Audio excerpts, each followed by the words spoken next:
What's going on, everyone? It's Jamie here from Shopify Masterclass, and today we're going to be going over a Shopify SEO checklist. These are going to be 11 points that you want to be using before launching your Shopify store ideally, or if you have a Shopify store here, these are 11 really good points to go over so you're optimizing your store for SEO, and that's search engine optimization, so you can help your store rank for different things such as your products, your blog posts, and your store itself. To make sure you stay to the end of the video here, as we'll go over some helpful tips in this checklist. Before I dive into it, I just want to thank our sponsor, Profit Calc, the one-click profit calculator app available on the Shopify App Store. It's going to allow you to skip those spreadsheets and get back to growing your business. I'm going to show a quick video here detailing their full feature set. Are you a Shopify business owner who spends hours doing your accounting? Have messy spreadsheets kept you from growing your business? Discover Profit Calc, the affordable and easy to set up Shopify app that crunches your numbers in just one click. It automatically syncs with all your accounts and expenses to calculate your profit, displaying everything in an easy-to-read dashboard so you understand your business in real time. Start for free on the Shopify App Store today. So let's dive into our checklist now. So we're going to go over into each of the points and give some examples and more information when necessary. So the first tip here is just to be getting a custom domain. This is not only going to make your Shopify store look way more professional here, it's going to help it rank under its own category. So many beginning stores, when they start out, are going to have a .myshopify.com domain name. You want to make sure you're getting a custom domain either through Shopify's own platform or by using an external domain provider such as Namecheap. Overall, they're really cheap here. They should be under $20 a year. So overall, it's really easy to do and it's definitely worth it. So next one is going to be website speed in under 3 seconds. That's a general guideline here, as Google is going to favor websites that are faster in their search rankings, as they want to make sure that the customer and the search user is having a really good experience. And one way to do that is going to be through speed of your website. If it's taking 10 to 15 seconds to load, that's going to impact the user experience. Facebook does the same thing now with their ads. They want to make sure that your website is speedy, as many customers are used to that nowadays. My favorite website for this is going to be GT Metrics. You're simply going to enter the URL for your Shopify store in the search bar here,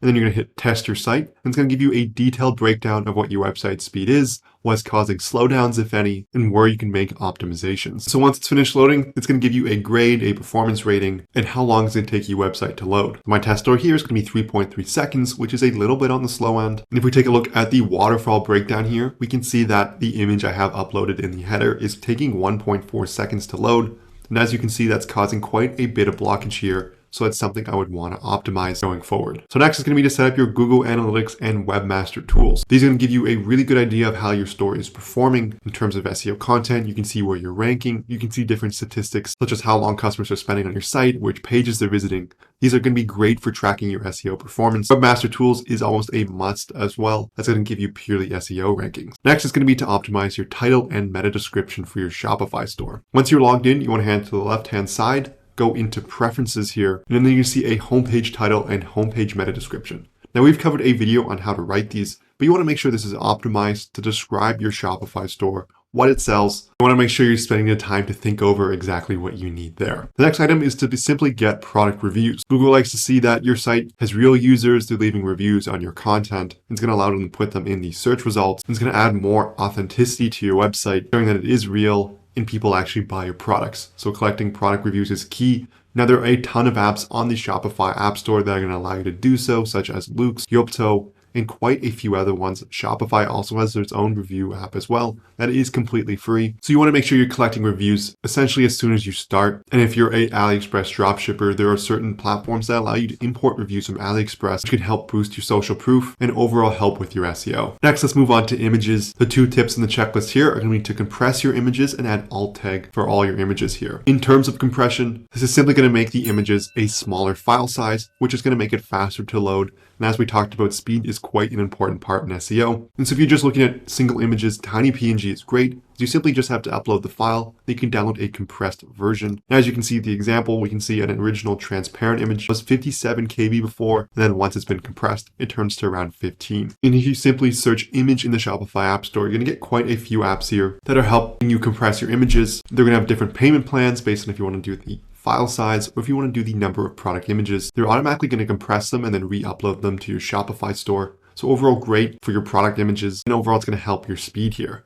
A lot of these apps here, such as SEO Image Optimizer Page Speed, which has a lot of keywords in there, is going to also write those alt tags for you. So the alt tags are going to be a description of what the image is. It's going to help Google understand what the image is. It's also going to understand users for when they come in and they can see what the image is if it doesn't load properly. So overall, you can either do it manually or you can use a paid app, and overall it shouldn't be too expensive here, and that can save you a lot of time. Lastly, let's go into the what you can use SEO apps for. Now we talked about image compression and adding alt tags just a second ago, so that is one of the points on the checklist. There's also going to be to check for broken links. So these are going to be 404 and 505 errors. These can impact your SEO score, as it's going to show Google that this website isn't up to date. They're going to automatically check for those and alert you on the ones you can fix. This can happen if you've renamed a URL or something similar. So rather than trying to check everything yourself and going through your analytics, these SEO apps will do it for you. There's also going to be the optimization, link naming. So if you go to a product here and you go to the bottom for the search engine listing, they can optimize the URL handles as well, so they're a little more shorter and cleaner for the user to understand if they're finding your products through a search engine. Apps can also do other things such as checking your website for different SEO optimizations.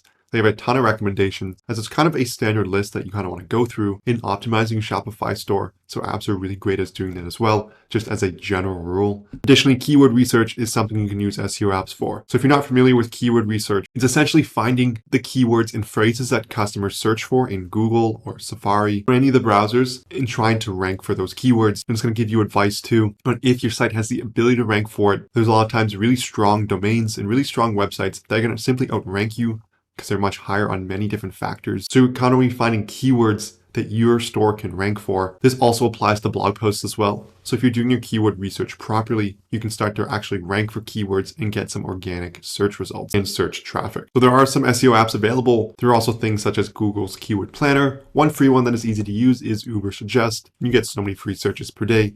It gives you a good breakdown of the certain pages, domain overviews, as well as different suggestions for different keywords. Overall, this concludes the video on the Shopify SEO checklist. If you enjoyed the video, I would love it so much if you hit that like and subscribe button below. If you have any questions, leave a comment as well.